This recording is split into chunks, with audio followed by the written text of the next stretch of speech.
Elif Shefak, Soufi mon amour, chapitre 31, Ella, Northampton, 3 juin 2008. Des chansons des Beach Boys s'écoulant de leurs vitres ouvertes, des étudiants passèrent en voiture, leur visage déjà hâlé en ce début d'été. Ella les regarda, indifférente à leur joie, et repensa aux événements des derniers jours. D'abord, elle avait retrouvé Spirit, mort dans la cuisine. Et bien qu'elle se fût dit à maintes reprises qu'elle était prête pour cet instant, elle fut saisie non seulement d'une profonde douleur, mais d'un sentiment de vulnérabilité et de solitude, comme si perdre son chien avait eu pour effet de la lancer dans le monde toute seule. Puis elle avait découvert qu'Orly souffrait de boulimie et que presque tous ses camarades de classe étaient au courant.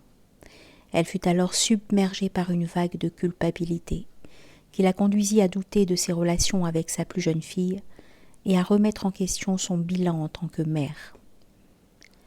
La culpabilité n'était pas nouvelle dans le répertoire de ses sentiments, mais cette soudaine perte de confiance dans ses talents maternels l'était. Ella se mit à échanger chaque jour de multiples courriels avec Aziz Z. Zahara. 2, 3, parfois jusqu'à 5.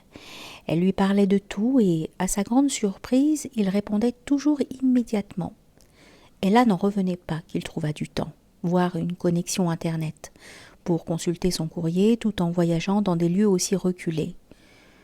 Il ne lui fallut pas longtemps pour devenir accro à ces mots. Elle ne tarda pas à consulter sa messagerie à chaque occasion. Dès le réveil, après le petit déjeuner, quand elle rentrait de sa promenade du matin, pendant qu'elle préparait le déjeuner, avant d'aller faire des courses et même pendant ses courses, car elle s'arrêtait dans des cybercafés.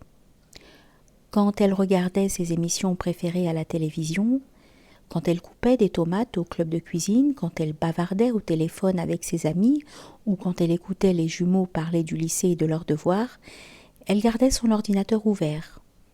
S'il n'y avait pas de nouveaux messages d'Aziz, elle relisait les anciens. Chaque fois qu'elle recevait un nouveau message, elle ne pouvait s'empêcher de sourire, mi-heureuse, mi-gênée de ce qui était en train de se produire, car il se produisait bien quelque chose. Ces échanges de courriels ne tardèrent pas à donner à Ella l'impression qu'elle était en rupture avec sa vie sclérosée et tranquille. Cette femme qui accumulait les gris et les bruns ternes sur le tableau de sa vie se transformait en une femme possédant une couleur secrète, un rouge brillant, tentateur, et elle adorait ça. Aziz n'était pas le genre d'homme à se contenter d'échanges banals. Pour lui, toute personne qui n'avait pas fait de son cœur le guide suprême de sa vie, qui ne pouvait s'ouvrir à l'amour et suivre sa voie comme le tournesol suit le soleil, n'était pas vraiment en vie. Ella se demandait si cela pourrait la placer sur la liste des objets inanimés d'Aziz. Aziz ne parlait pas du beau ou du mauvais temps ni du dernier film qu'il avait vu. Il parlait d'autres choses, plus profondes, comme de la vie et de la mort, et surtout de l'amour.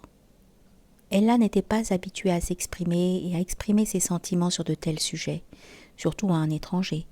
Mais peut-être fallait-il qu'une femme comme elle s'adresse à un étranger pour ouvrir son âme.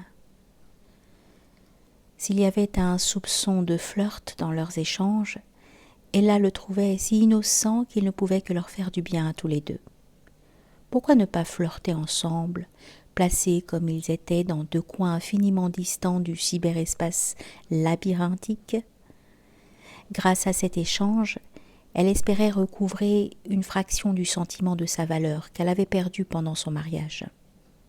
Aziz était le genre d'homme rare qu'une femme pouvait aimer sans perdre son estime de soi. Et peut-être lui aussi trouvait-il agréable d'être au centre de l'attention d'une Américaine d'âge mûr. Le cyberespace magnifiait tout, en adoucissant les comportements de la vie réelle, offrant ainsi l'occasion de flirter sans culpabilité, ce qu'elle voulait éviter, elle en éprouvait déjà bien trop. et de vivre une aventure sans risque, ce qu'elle voulait éviter parce qu'elle n'en avait jamais couru aucun. C'était comme goûter aux fruits défendus sans s'inquiéter des calories en trop. Il n'y avait aucune conséquence.